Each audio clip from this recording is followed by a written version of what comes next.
cerita-cerita tentang Ashabul Kahfi bahkan diturunkan ketika di Mekah, ya, itu meluruskan juga sejarah yang digambarkan di dalam kitab Yahudi dan Nasrani.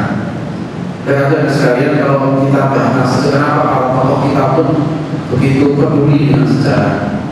Buya Hamka terkenal sebagai tokoh yang berjuang keras meluruskan sejarah. Misalnya tentang sejarah masuknya Islam di Indonesia dalam seminar sejarah nasional di Medan tahun 63. Haji Agus Salim juga menulis buku tentang sejarah masuknya Islam di Indonesia. Dan banyak yang lain. Kenapa sejarah begitu penting? Karena sejarah ini terkait dengan kebangkitan suatu umat. Kalau umat itu salah mengajarkan sejarah, maka umat itu akan bisa terputus dari sejarah.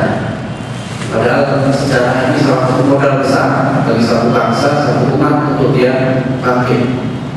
Nah, disinilah tokoh-tokoh kita sudah lama sekali sebetulnya gerak, sebetulnya marah dengan penyelewengan sejarah yang diajarkan pada anak kita. Saya akan tunjukkan beberapa contoh bagaimana dari dulu sampai sekarang sejarah yang salah ini masih terus diajarkan pada kita dulu, pada anak kita sekarang ini.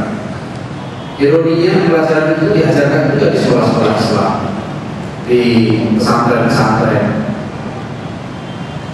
Ada satu ungkapan dari Muhammad Asad atau yang menulis dalam buku yang terkenal, yaitu buku dia Islam at the Crossroads, Islam di Simpang Jalan. Muhammad Asad ini seorang cendekiawan Yahudi yang pada awal abad ke-20 memeluk Islam dan kemudian terkenal sebagai salah satu cendekiawan Muslim yang terkemuka.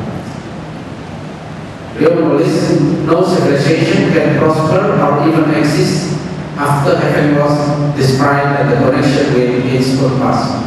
Dia kalau menulis Muhammad Asad ini, tidak ada satu peradaban yang akan berkembang atau bahkan eksis setelah peradaban itu hilang kebanggaannya terhadap dirinya dan terputus dari sejarah.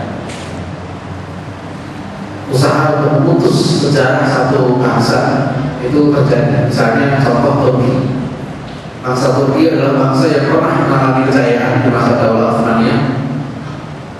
Arsip-arsip kesejaraan mereka tersimpan sangat rapi di berbagai museum mereka.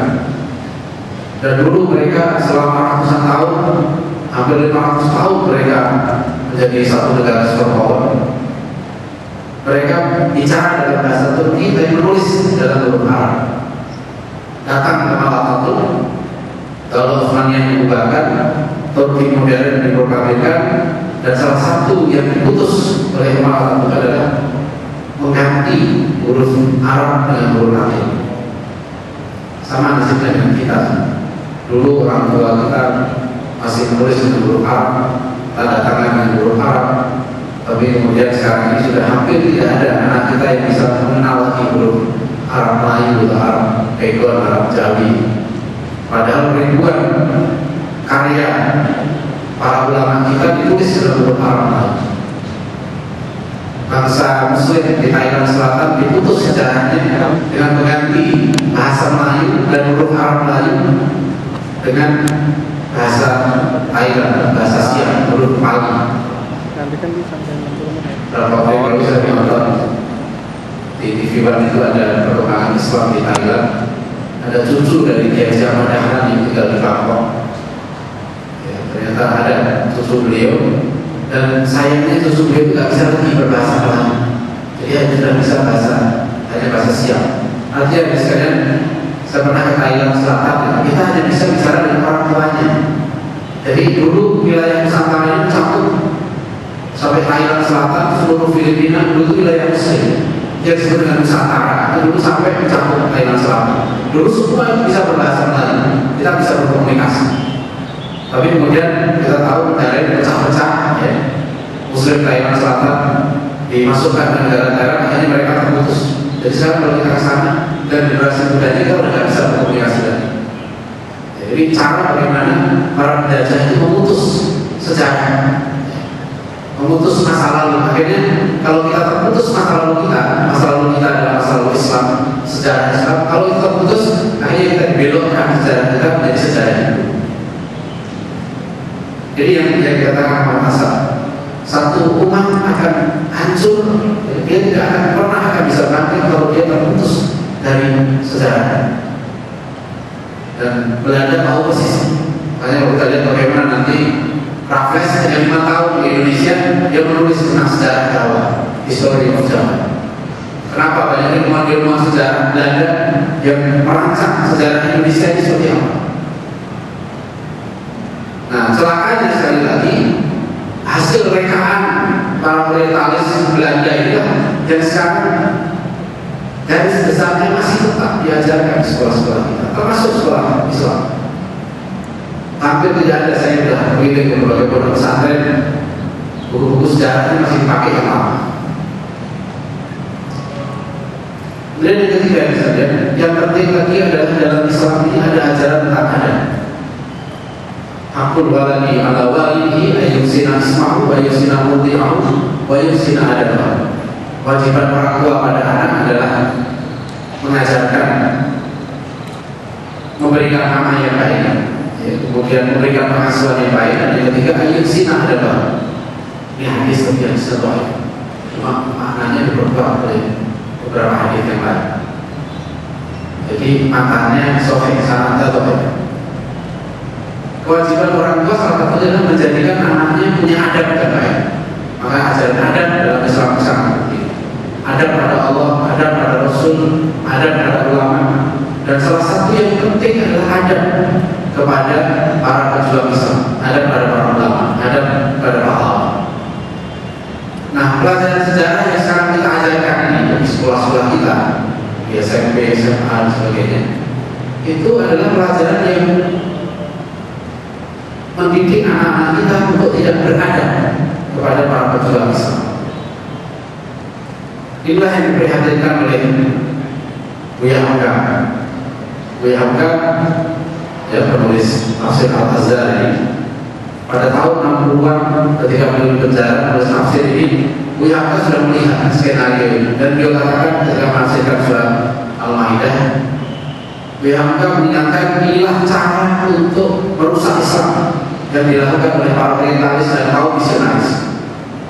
Caranya melalui apa? Salah satunya melalui pendidikan sejarah. Ini ada sekalian kita lihat tulisan Buya Hamka ini. Beliau mengatakan diajarkan secara halus apa yang dinamai nasionalisme, dan tidaklah nasionalisme diputuskan dengan Islam, maksudnya dijauhkan dari Islam. Sebab itu bangsa Indonesia hendaklah lebih mencintai Gajah Mada daripada Raja Ampat. Orang Mesir lebih memuja Fir'aun daripada mengagungkan sejarah Islam. Jadi pelajaran sejarah yang sekarang diajarkan di sekolah-sekolah kita adalah kata Buya Hamka ini mendidik anak-anak kita untuk mencintai Gajah Mada, mengenal Gajah Mada, mengagungkan kerajaan Majapahit sebagai kerajaan besar. Dalam buku sejarah SMA ini kita lihat, nah ini juga teori dari ahli sejarah Melayu Profesor Syekh Nadim Alatas. Saya berguru pada beliau di Kuala Lumpur. Beliau ahli sejarah Melayu, beliau banyak menulis tentang sejarah Melayu. Profesor Syekh Nadim Alatas juga mengingatkan adanya skenario yang sistematis dari orientalis Belanda untuk mengaburkan sejarah Islam. Dalam satu bukunya, dia menulis banyak sarjana yang telah memperkatakan bahwa Islam itu tidak meresap dalam struktur masyarakat Melayu Indonesia. Hanya sedikit jejaknya di atas dasar Melayu, laksana pelitur di atas kayu, yang andaikan dikorek sedikit akan terkupas, menonjolkan kehinduannya, kebudayaannya, dan animismenya. Namun menurut saya paham demikian itu tidak benar, dan hanya berdasarkan wawasan sempit yang kurang dalam, bagi hanya merupakan angan-angan belaka. Hadirin sekalian, ini sudah tampak ya dalam kehidupan kita berbangsa dan negara sehari-hari.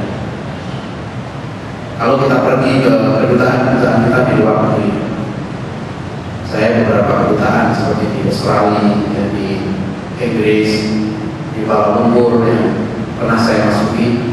Memang kalau kita masuk ke kedutaan di Indonesia di luar negeri, itu tidak tampak bahwa